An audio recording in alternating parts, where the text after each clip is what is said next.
Friends, Mahakal mathematics में आपका स्वागत है। आज आप देख रहे हैं क्लास 12 एक्सरसाइज 8.1 क्वेश्चन नंबर 7। एक समद्विबाहु त्रिभुज है जिसका आधार b है कि दोनों समान भुजाएं 3 सेंटीमीटर प्रति सेकंड की दर से घट रही हैं।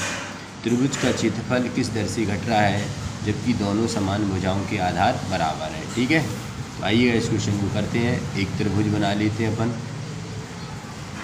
ठीक है, और जिसका आधार क्या है, b है, और ये भुजा एक x है, दूसरी x है। ठीक है, यहाँ पे हम बीच में इसकी ऊंचाई यानी लंब डाल देते हैं। ऊंचाई को हम क्या कहते हैं, लंब भी कहते हैं। ठीक है, तो इसका हल देखते हैं हम क्या हुआ। हम यहाँ पे सबसे पहले मानते हैं, माना त्रिभुज की भुजाएं हम क्या मान लेते हैं, भुजाएं x मान लिया, आधार हमने b मान लिया। ठीक है, तो ये पूरा जो है हमारा b आधार है। यहाँ पे हम नाम दे दें अगर ऐसे a b c, और यहाँ पे हम लिख देते हैं d। तो अगर हम बोलें dc की वैल्यू क्या होगी, dc की वैल्यू होगी b/2।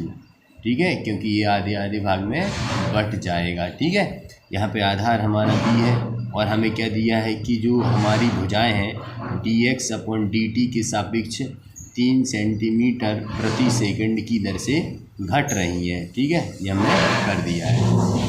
अब क्या करेंगे हम, जैसे कि हमें मालूम है त्रिभुज का क्षेत्रफल यानी कि क्षेत्रफल बराबर होता है 1/2 बेस इंटू हाइट। ठीक है, क्या होता है, 1/2 बेस इंटू हाइट। यहाँ पे हम हाइट निकालेंगे यानी कि h निकालेंगे। ठीक है, इस तरह से निकालेंगे। त्रिभुज ABC, यहाँ पे लिखते हैं हम त्रिभुज ABC में क्या लगाएंगे हम, पाइथागोरस प्रमेय। ठीक है, क्या होगा, तो यहाँ पे हो जाएगा हमारा x² = h² प्लस के b/2 का होल स्क्वायर। हमें निकालना क्या है, h², तो ये हमारा उस साइड जाएगा, तो h² = हम लिख सकते हैं x² माइनस की b/2 का होल स्क्वायर। ओके, यहाँ पे हम h बराबर क्या आ जाएगा हमारा, h बराबर आएगा अंडर रूट में x² माइनस b/2 का होल स्क्वायर।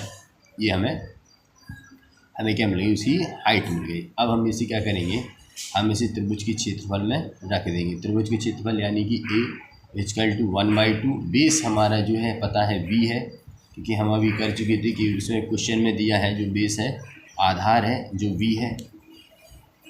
हाइट क्या है हमारी, अंडर रूट में x² माइनस की b²/4, हमने इसको खोल दिया। ठीक है, अब हम क्या करेंगे, t के सापेक्ष, किसके सापेक्ष, t के सापेक्ष अवकलन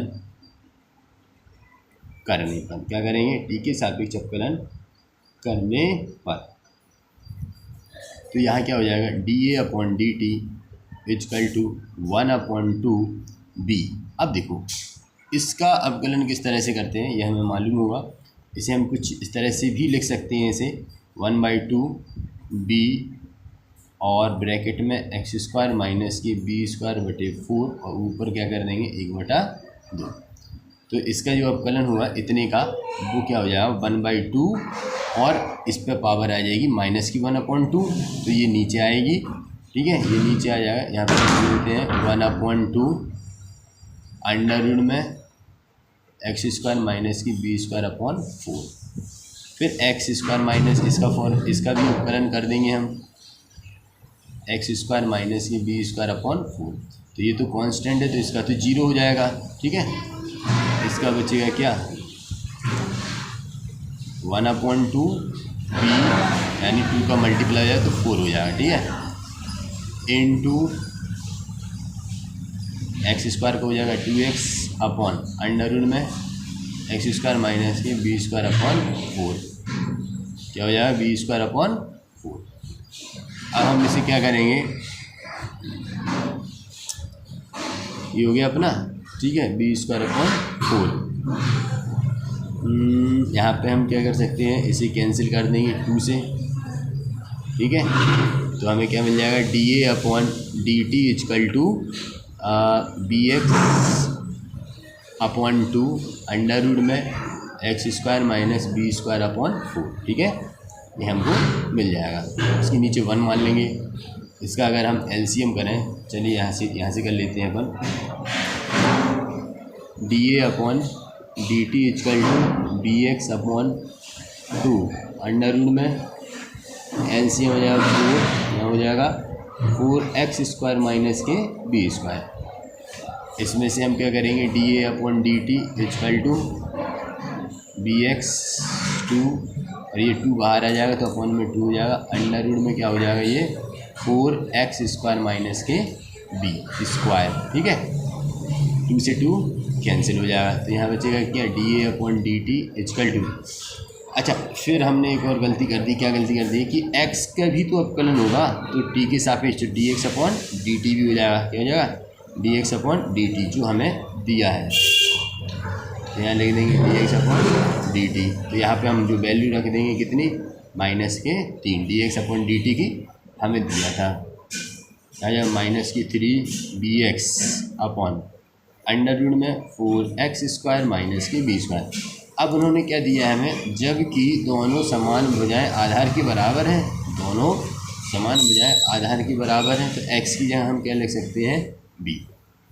तो यहाँ लिखेंगे हम dA/dt equal to -3 b into b upon under root में 4b² माइनस के b²।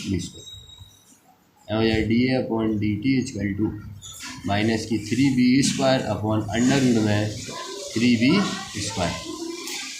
dA/dt बराबर -3b² अपॉन अंडर रूट 3 और ये b बाहर आ जाएगा। इससे b से एक b कैंसिल हो जाएगा, अंडर रूट 3 से 3 कैंसिल हो जाता है, बचेगा -√3b। ये हमें क्या मिल गया है, dA/dt इक्वल टू -√3b सेंटीमीटर² पर सेकंड की दर से ये क्या हो रहा है, क्षेत्रफल इसका घट रहा है। ओके, तो आई होप आपको ये क्वेश्चन अच्छे से समझ में आया होगा। ठीक है, और यदि आपको वीडियो पसंद आया तो लाइक एंड सब्सक्राइब करें। Thank you.